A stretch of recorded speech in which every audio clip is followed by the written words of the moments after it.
बच्चों, आज के लेक्चर में हम क्रोमोसोम के प्रकार के बारे में जानेंगे। क्योंकि पिछले दो लेक्चर जो थे हमारे वो ज़्यादा डिवोटेड थे क्रोमोसोम के स्ट्रक्चर को, कि क्रोमोसोम का स्ट्रक्चर क्या होता है, उनकी भुजाएं क्या होती है, उनमें सेंट्रोमियर क्या होता है, उनका फाइन स्ट्रक्चर कैसे होता है, न्यूक्लियोसोम क्या होते हैं, 30 नैनोमीटर फाइबर क्या होता है, क्रोमेटिन की संरचना क्या होती है, इन सारी चीज़ों को डिवोटेड थे। उनमें हमने काफ़ी कुछ सीखा क्रोमोसोम के बारे में। कुछ चीज़ें हमने जो वहाँ बोली वो शायद इस लेक्चर में थोड़ा एलोबरेट रूप में हम पढ़ेंगे। लेकिन हमारा जो ये लेक्चर है वो ज़्यादातर डिवोटेड रहेगा कि क्रोमोसोम के टाइप्स पे, या दूसरे शब्दों में कहूँ कि क्रोमोसोम का क्लासिफिकेशन, कि क्रोमोसोम को हम क्लासिफाई कैसे करते हैं, किन आधार पे करते हैं, इन सारी चीज़ों पे हमारा ये लेक्चर डिवोटेड रहेगा। मोटे मोटे रूप में कहूँ तो अगर हम संरचना देखते हैं क्रोमोसोम की तो हमको एक क्लू मिलता है कि क्रोमोसोम का क्लासिफिकेशन हम किस आधार पे कर सकते हैं। उस क्लू की बात करूं तो हम उसको सेंट्रोमियर के नाम से जानते हैं। एक ऐसी संरचना जो कि हम सामान्यतः कहते हैं कि क्रोमोसोम के मध्य में स्थित होती है। हालांकि यह मध्य में ना होकर ऊपर नीचे सिरों पे कहीं पे भी स्थित हो सकती है, जिसके आधार पर इसकी भुजाओं की लंबाई तय होती है या और दूसरे फंक्शंस तय होते हैं। तो सेंट्रोमियर एक ऐसी चीज है जिसके आधार पे या जिसकी पोजीशन के आधार पे हम क्रोमोसोम का क्लासिफिकेशन कर सकते हैं। पहला तो जैसा मैंने कहा कि उसकी पोजीशन के आधार पे। दूसरी चीज अगर मैं कहूं कि वास्तव में क्रोमोसोम का जो क्लासिफिकेशन जो दूसरे प्रकार से हम कर सकते हैं वो क्रोमोसोम के अंदर सेंट्रोमियर की उपस्थिति के आधार पे, कि वास्तव में सेंट्रोमियर उपस्थित है या नहीं है। उसके आधार पे भी हम क्रोमोसोम का वर्गीकरण कर सकते हैं, या एक से अधिक अगर सेंट्रोमियर उपस्थित हैं तो उसके आधार पे भी हम क्रोमोसोम का वर्गीकरण कर सकते हैं, या उसके टाइप्स के बारे में हम कह सकते हैं कि इतने टाइप्स के होते हैं। तो ये जो लेक्चर है हमारा, या ये जो आज का मेरी बातचीत रहेगी, वो सारी सारी डिवोटेड रहेगी क्रोमोसोम के प्रकार पे। जब मैं क्रोमोसोम के प्रकार की बात करता हूं तो बेसिकली हम क्रोमोसोम को बांटने के लिए, जैसा मैंने कहा कि सेंट्रोमियर एक प्रमुख आधार हो सकता है, और उसी आधार के आधार पे हम तीन प्रकार से क्रोमोसोम का डिवीजन करने की चेष्टा करते हैं या कोशिश करते हैं। एक जो चेष्टा या तरीका कहलाता है उसको हम कहते हैं D value, which means a difference value. एक तरीके से अगर मैं कहूँ तो डिफरेंस वैल्यू, डी वैल्यू अर्थात डिफरेंस वैल्यू। दूसरा कहलाता है R value. Here R denotes for the ratio, अनुपात को प्रदर्शित करता है। और तीसरी वाली जो चीज कहलाती है सेंट्रोमियरिक इंडेक्स, कि सेंट्रोमियर का जो एक इंडेक्स बनता है या एक इकाई बनती है, उसके बारे में बात करेंगे। ये जो तीनों हमारे पास हमने पैरामीटर कहे, ये तीनों पैरामीटर जो हैं वो क्रोमोसोम के आकार के ऊपर निर्भर नहीं करते, पहली चीज। क्योंकि जब हम आकार की बात करते हैं क्रोमोसोम की, तो क्रोमोसोम का आकार जो है वो सेंट्रोमियर की पोजीशन के आधार पे या सेंट्रोमियर के साथ में उसकी भुजाओं की लंबाई के आधार पे वो बड़ा या छोटा हो सकता है। तो ये जो भी हम बात करेंगे, चाहे वो डी वैल्यू की बात करते हैं, चाहे वो आर वैल्यू की बात करेंगे, चाहे वो सेंट्रोमेरिक इंडेक्स की बात करेंगे, तो ये जो है वो क्रोमोसोम के आकार पे निर्भर नहीं करती, उनकी साइज पे निर्भर नहीं करती।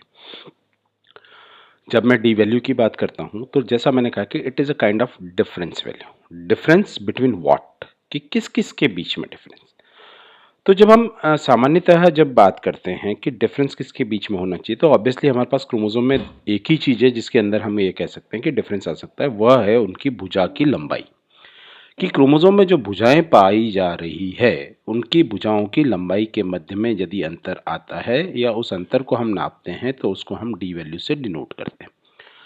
प्लस इसके साथ एक चीज और हम लेते हैं कि क्रोमोसोम की जो टोटल लेंथ होती है उसको हम 10 आर्बिट्री, अर्थात कोई से भी 10 हिस्सों में बांट देते हैं। हो सकता है वो हिस्सा, मेरे 10 हिस्से मेरे लिए अलग अलग लंबाई के हों और आपके लिए अलग अलग, लेकिन यहाँ पे एक निश्चित बात है, सिर्फ उसको बांटना 10 हिस्सों में, ये नहीं है कि उस 10 हिस्सों का आकार प्रकार भी जो समान हो।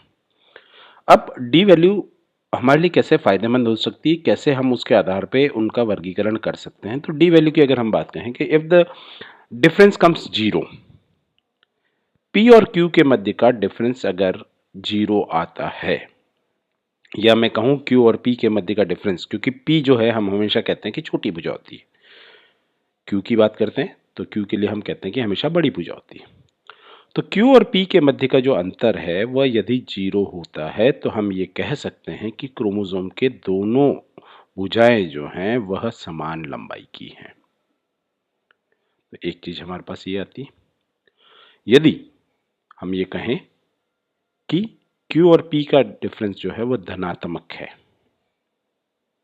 Q और P का डिफरेंस धनात्मक है, तो वो क्रोमोसोम जो है वो हमारे 3 प्रकार में से एक प्रकार का हो सकता है, जिसको हम सब मेटासेंट्रिक, एक्रोसेंट्रिक या टीलोसेंट्रिक के नाम से पुकारते हैं। इसके बाद अगला पैरामीटर जो हमने चुना दैट इज रेशियो, जो कि इसी का एक डिफरेंट तरीके से मैथमेटिकल डिनोशन है कि P वैल्यू का ही डिनोशन है। यहाँ हम Q में से P को घटाते हैं, लेकिन D वैल्यू की जब R वैल्यू की जब हम बात करते हैं तो हम कहते हैं कि ये P और Q के मध्य का अनुपात है, या Q और P के मध्य का अनुपात है। इनके मध्य का अनुपात यदि 1 आता है, Q में अगर हम P का भाग देते हैं, या Q जो लंबी भुजा है उसमें छोटी भुजा की लंबाई का भाग देते हैं, तो हमको R वैल्यू प्राप्त होती है। और यदि यह 1 आता है, अर्थात क्रोमोसोम के अंदर सेंट्रोमियर केंद्र में स्थित है, जो कि हमने पहले भी कहा था कि अंतर 0 आता है तो सेंट्रोमियर केंद्र में उपस्थित है, और यहाँ पे अगर अनुपात 1 आता है या भागफल 1 आता है तो उसके अंदर हम कहते हैं कि ये जो है केंद्र में उपस्थित है। यदि इससे कोई वेरिएशन आता है तो क्रोमोसोम का प्रकार जो है वो सब मेटासेंट्रिक, मेटासेंट्रिक और टीलोसेंट्रिक कुछ भी हो सकता है, वो निर्भर करता है उसकी वैल्यू क्या आती है। तीसरी चीज जो हमने कहा कि सेंट्रोमेरिक इंडेक्स, सेंट्रोमेरिक इंडेक्स की जो बात अगर हम करते हैं तो बेसिकली यह एक प्रतिशत के रूप में प्रकट की जाने वाली इकाई है, कि प्रतिशत के रूप में हम इसको प्रकट करते हैं। कैसे प्रकट करते हैं प्रतिशत के रूप में? तो हम ये कहते हैं कि जो सेंट्रोमियर जो है वह छोटी भुजा के सिरे से कितना दूर है।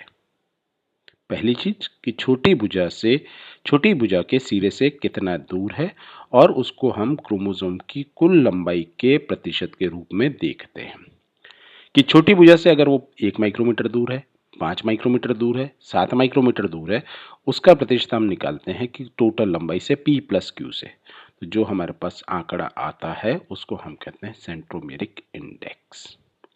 वह सेंट्रोमेरिक इंडेक्स भी जो है वो हमको क्रोमोसोम को बांटने में मदद करता है। अब जब हम इन तीनों पैरामीटर की बात करते हैं, चाहे वो डी वैल्यू की बात करें, चाहे वो आर वैल्यू की बात करें, चाहे वो हम सेंट्रोमेरिक इंडेक्स की बात करें, तो इन तीनों के आधार पे हम क्रोमोसोम्स को 4 हिस्सों में या 4 प्रकार में बांटते हैं: मेटासेंट्रिक, सब मेटासेंट्रिक, एक्रोसेंट्रिक और टीलोसेंट्रिक। इन चारों को हम एक एक करके पढ़ेंगे कि क्या क्या ये होते हैं।